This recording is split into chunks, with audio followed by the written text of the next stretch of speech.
Hey everybody, it's Mike here from AV Invasion. I changed the name since the last video, which was my very first video on the channel, the one about Black Christmas. Then the channel was called AV Escape, which I do like the name, but I really like the word invasion. Ever since I was a kid, we had Invasion of the Body Snatchers and like Vinnie Vincent Invasion. Such a cool word, so I co-opted it for this channel. Hopefully you don't mind. Plus, AV Invasion kind of rolls off the tongue a little bit better, I think. So have you ever wondered why you're kind of messed up even as an adult? You know, we've had all these years to learn, to grow, yet still part of our brains are kind of twisted up for some reason. I think a big part of that is, for me personally, that I saw way too many crazy movies when I was really young. I started to go back in my mind and really think about the pivotal scenes that kind of twisted me up, and I never quite got over them. And I thought it might be a little bit therapeutic to talk about it on this channel. You know, this would be a really fun video. So this is going to be the 12 movie scenes that messed me up the most as a kid. This might be a part one of many because I keep thinking of more and more scenes, but I didn't want this video to be like, 2 hours. So let's just do the first 12 today. Number 12 would be Sister Sarah from Twilight Zone, the movie, which, by the way, that entire movie, it's, different episodes within the movie, that messed me up bad. The whole thing, really. Even right off the bat, the Dan Aykroyd scene where he goes, "Do you want to see something really scary?" Even though I watch it now, it doesn't seem as scary. It petrified me when I was a kid. But the actual scene that stuck with me the most, I would have to say it was in a different episode called It's a Good Life. It's the one about the kid named Anthony that can make anything happen with his mind. And so all the adults in his life are kind of held hostage by his abilities. Sometimes he would just do very simple things, with his mind, but other times he would do quite deadly things. It's a scary thought when a little kid has that much power, and I think that was the whole point of this episode. Well, Anthony meets this teacher. I won't go into how it all happened, but he's showing her around his house. And his house really feels cartoony. Like I said, it's a kid who can have any wish come true. So his whole house feels like a cartoon from hell, really. But he goes to his sister's room, and they show her from behind, and she's watching TV way too close. And they show her from the other side, and first they show her eyes, and they're kind of bugging out, and you could see the reflection of the light from the TV hitting her face. And then they pan down. It was so genius the way they filmed this. And then you see that she has no mouth. And in the background, you can hear Anthony say, "Yeah, that's my sister Sarah. She had an accident." It's funny because now that I watch it, like I said about the Dan Aykroyd scene, it's not nearly as scary. But when you're a kid, you see things through a different filter, a very underdeveloped filter in your brain. So that terrified me. I kept thinking, what would that be like to suddenly have your mouth vanish? Number 11 is the screaming basket of goo named Belial, I guess. I just learned that recently. In the movie Basket Case. Sometimes the scenario in which you see a movie scene can affect how you perceive it. So this particular scene hit me at the worst time. We were sleeping over at my mom's apartment. My parents split up when I was really young, so she had her own apartment for a while. And us 3 kids would sleep over there, and we sleep on the floor. One night, my mom was finishing watching some movies because we rented them at a local video store called Video Update, and she had to return them the next day. So she was like, "I'm going to get my money's worth," because she had to return them, or you had to pay for them again, basically. So she stayed up late and watched Basket Case. I end up waking up to go to the bathroom right on the scene where Belial starts to scream and trash the hotel room or wherever he was. I'm telling you, the way he looked and the sound just jolted my nervous system. And ever since then, I don't think I've ever gotten rid of the effects of it. It's still in there somewhere. Belial is living somewhere in my chest, I think. Now, for number 10, I wonder how many people had the same experience. The doll in Trilogy of Terror. This is the one where the actress Karen Black brings home this doll. And I guess the name of the episode is Amelia. I did not know that till I started doing research for this, but I guess that's what Karen Black's name was, Amelia. This is mostly from memory, but I believe it said on the doll, "Do not remove the chain." And I recall the scene where the chain falls off, and then all of a sudden the doll comes alive. Now, this is way before Child's Play, but I had seen Talking Tina when I was a kid. That's going to be on my TV shows that messed me up as a kid, Talking Tina, I believe it's called. But it's one of those things where anytime a doll comes to life, it is horrifying to me. So this doll comes to life and starts to chase after Amelia. And she finds escape when she goes to the bathroom and slams the door. And there's this moment of like, oh, good, she made it out, you know. But the problem is the doll was very resourceful and started slashing underneath the gap in the bathroom door. And for a long time after witnessing that episode, every time I shut the door in the bathroom, I would picture the knife going underneath it back and forth, scared the crap out of me. I thought I was afraid of this episode, but my cousin, my poor cousin, to this day, he's a grown-ass man like me, and he is so terrified of this black doll, as we called it when we were a kid, that if he sees the image or hears anything about it, he just freaks out. He also freaked out when the movie The Day After came out, and he had sort of a mini nervous breakdown, and he actually had to get hospitalized, I believe, because he thought he heard nuclear bombs going off after seeing those scenes. Number 9's kind of obvious, but it's the spider head in The Thing. Now, I'm not talking about the original The Thing. This is the 1982 Kurt Russell's The Thing, which is a remake, and then there was another remake, I guess, after that, too. Of all places to see the scene, it was at my grandma's house. So we were downstairs playing, and the adults thought, you know what, we can, watch a movie, a scary movie. The kids are downstairs. Bad timing, just like with Basket Case. I come upstairs right at the scene where the guy's head is melting off the side of the table, and his neck stretches, and there's all those green tendons or whatever stretching. And then if you've seen the movie, you know what I'm talking about. A tongue comes out, whips out, grabs onto something, and starts dragging the head across the floor, which is so freaky, even when you're an adult watching it. To this day, I would think that's freaky. And then to top that off, as if that wasn't terrifying enough, these legs shoot out of the head and these tentacles and stuff, and it becomes a spider head and starts walking around. And then luckily Kurt Russell takes it out with a flamethrower. So that whole saying, kill it with fire, I believe started there. I don't know about you, but when you're a kid, claymation and stop motion are terrifying.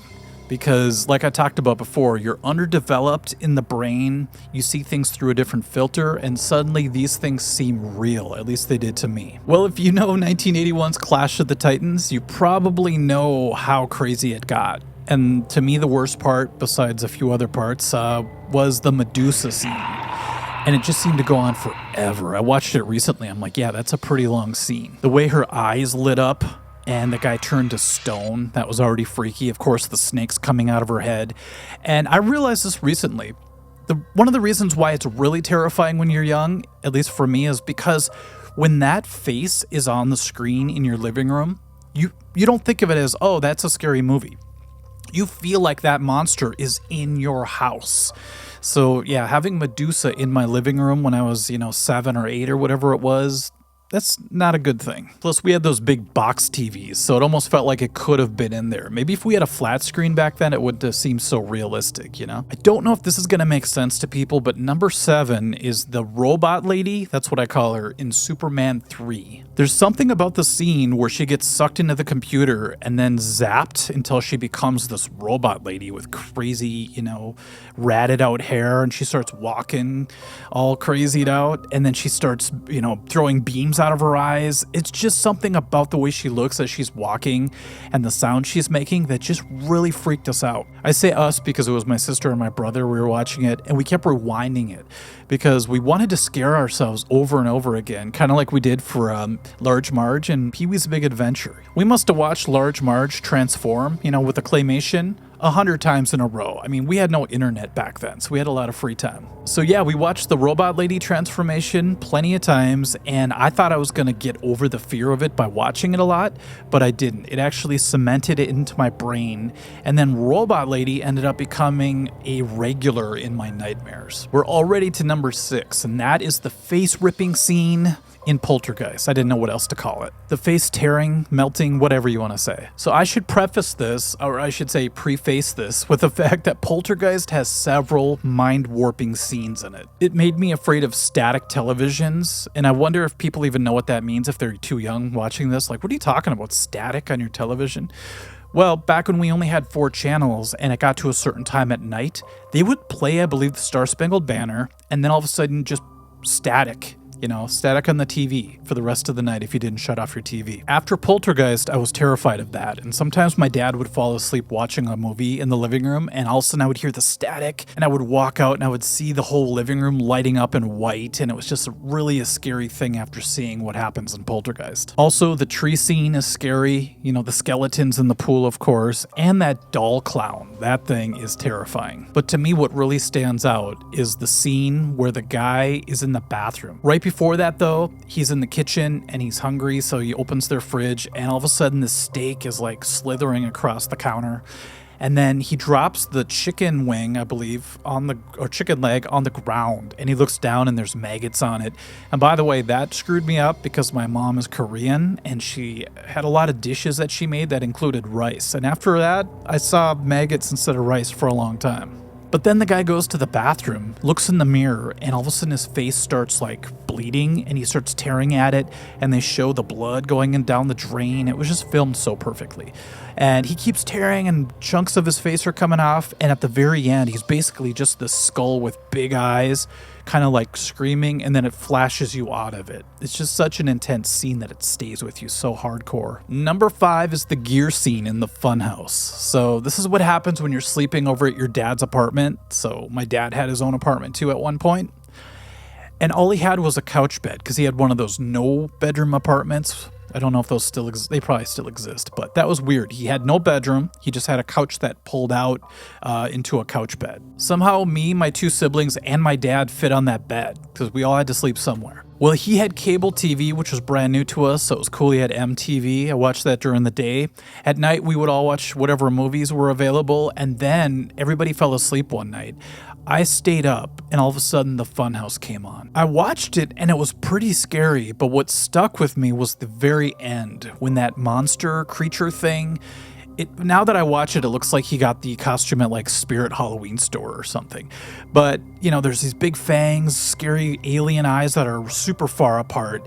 And he's caught in the gears of the Funhouse, you know, as part of the circus or whatever. And not only is the thought of being caught between moving gears really freaky, but the sound he was making, it was kind of on par with Basket Case. So I recall shutting the TV off and not being able to get the screams out of my head. They were echoing in my brain. Number 4, I brought the old school VHS right there, the case, and inside is actually the tape. It's Jody the Pig from Amityville Horror. Or to be exact, the Amityville Horror. Actually, though, I'm glad I saw this one first and not part 2. Because when I saw this one, part 2 already came out. To me, part 2 is scarier as an adult. Now, if I watch both of them, part 2 is probably 4 times as scary. But when it comes to Amityville, oh, I'm wearing the shirt too.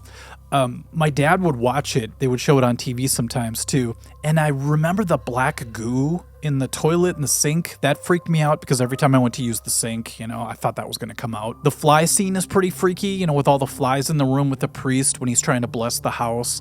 That's pretty crazy, especially when the house opens the door and says, "Get out." But none of that could touch how scary the whole Jody the Pig concept was for me. So Margot Kidder, who, by the way, starred in the movie that I talked about in my first video, Black Christmas, check that one out, the movie and my video. She's the mom, and she hears her daughter singing to somebody in her bedroom. So she walks in her daughter's bedroom, and her daughter's sitting there, and opposite of her is an empty chair. And Margot's like, "Who are you singing to?" And the girl's like, "Jody." And the mom's like, "Where's Jody?" And the daughter's like, "She went out the window." So this is crazy. Margot Kidder looks out the window, and it just like catches you so quick. The 2 eyes, it's 2 red glowing lights, appear in the black window. And then the soundtrack is so awesome because it's kind of like Psycho. It's got those really high strings, you know, that just pierce through your soul. Just like all the previous movies that I talked about, I brought that into my real life. So I was afraid to look out the curtains at nighttime. Even in the living room with everybody there, I was afraid to open the curtain because I thought I was going to see those 2 damn red dots. Number 3 were the eyes of Carrie. I'll explain in a second, but just like all the other movies I talked about today, there were several scenes that were freaky in Carrie, obviously. Right off the bat, I'm pretty young, but all of a sudden they show naked girls in a locker room, and my brain was just like twisting, like what is going on here? I was very young and I had virgin eyes, I didn't know what was going on. And I didn't know what they were throwing at Carrie in the shower, they were throwing tampons at her. I didn't know what those were at the time. And then the rest of the movie just kept me off balance the entire time. There's that crucifix with the Jesus looking up and the face just looks so bizarre, the eyes especially. Okay, so the clincher is after the whole pig's blood stuff at the prom, she's walking and she has her eyes wide open as she looks around and causes mayhem everywhere she looks. There's fire going on behind her. And by the way, that scene where the fire just erupts behind her is one of the best scenes ever filmed, I believe, in a horror movie. And then she's bloody, so her hair's matted down and she looks really skinny and her face kind of looks like alien-esque. And I hated how some good people got caught up in her rage. It's understandable, I guess, if you watch the whole movie, but it was sad to see the gym teacher, who I really liked, totally get destroyed. I'll leave it at that. And the worst part is my sister did a really good impersonation of Sissy Spacek in that role. So if her hair was ever wet, it'd be flat on her, head, and she would kind of look like Carrie, and she would come after me with that scary look on her face. And that took a few years off my life, I think. Up until now, I've mostly been talking about horror movies, but this is the reason I want to do parts 2 and 3 and so on, is because there were a lot of regular movies that had scenes that messed me up too. This could qualify for that, but to me, The Wizard of Oz is a horror movie. And the worst part for me was the tornado scene. If you know, you know. There's just something about that scene where there's the tornado and her bedroom window becomes like this movie screen, basically. I think that's how they did it. And they show the scary lady on the bike. Her name was Miss Gulch, I guess. I learned a lot by doing this video, by the way, doing the research. Now, Miss Gulch is already pretty freaky, but when she transforms into the Wicked Witch, just the way they do that is so terrifying. I think it's the practical effects. I was already afraid of tornadoes as a kid, but all of a sudden they're showing all this scary stuff happening within the tornado. And that, I think, is what did it for me. Okay, we made it to number 1, and it's kind of an obvious one, especially if you're older, and that is The Exorcist. Duh. This movie freaked me out so much that I'm not even going to put video clips into this video because I don't want to do, any research on it. I don't want to edit it down and have to stare at the demon face. So I'm just going to leave this one totally without footage. I ended up seeing it when I was like 7 years old, and they were showing it on network television, which is kind of strange, but my dad was sitting there about to watch it, and it started, and I'm like, hey, can I watch this with you? And he's like, I got to warn you, you don't want to see this. He's like, this movie scared adults when it came out. And I looked at the screen, and it's the part where they're in Iraq excavating, and I'm like, Dad, I can handle this. This doesn't look scary. He's like, okay, I warned you though. By the way, my sister was on the couch watching as well. And all of a sudden, when Regan starts flipping out on the bed, I remember looking over to my sister, and her eyes were as big as I've ever seen them. She looked terrified. And I was freaking out when her voice changed. Not my sister, but Reagan's voice changes. And she starts, yelling at the guy and her mom and all that. And it was just like too much for me to take. My whole nervous system was just shot at that very moment. I told my dad to turn it off. And I remember him going, just go to your bedroom if you don't want to watch it. I did not want to do that though, because my bedroom was at the end of a very long, dark hall. And I didn't want to go down there myself. So I just sat there and watched the rest of it. I tried to close my eyes, but I could still hear everything. And then when I would peek, it'd be the most freaky thing I could ever imagine. I could probably name 20 scenes in that movie that stuck with me. But the part that really got to me was the casual conversation the demon had with Father Karras. And that was bad because I remember trying to shut the TV off. This is how desperate I was for this to stop. And I thought, okay, this seems like a moment, like a lull in the action. I could go up and turn it off, and all of a sudden she's laying on the bed talking, and I just can hear that voice to this day. It's funny that that's the part that scares me the most, that scene where she makes the drawer open and she's just talking and kind of, casually laughing in a demonic voice. There's so many other parts that seem a lot scarier, and they are. The crucifix scene, that messed me up. The part where she yells Marin when Father Marin walks in for the first time, that shook me to the core. But there's just something about the way they were conversing and how Father Karras seems so relaxed I'm like, man, if I was in that room, I would be hightailing it. I would just burn the place down with fire. Anyhow, I feel like most of my life has been trying to shake that film out of my nervous system, you know? I'll probably do a deeper dive someday on that movie alone. Maybe I will actually add footage. It'll be a good therapeutic thing. Maybe some catharsis can, come of it. But we'll have to see. Anyhow, thank you for watching and for taking a trip down my trauma trail, if you will. And I guess we'll catch you at the next video. Be sure to like and subscribe if you can. I really love that the channel's growing. I started off with 0, obviously, and we're already up to like 450 subscribers or something like that. So I'm looking forward to keeping on growing. Okay, everybody, thank you for watching, and we'll catch you soon.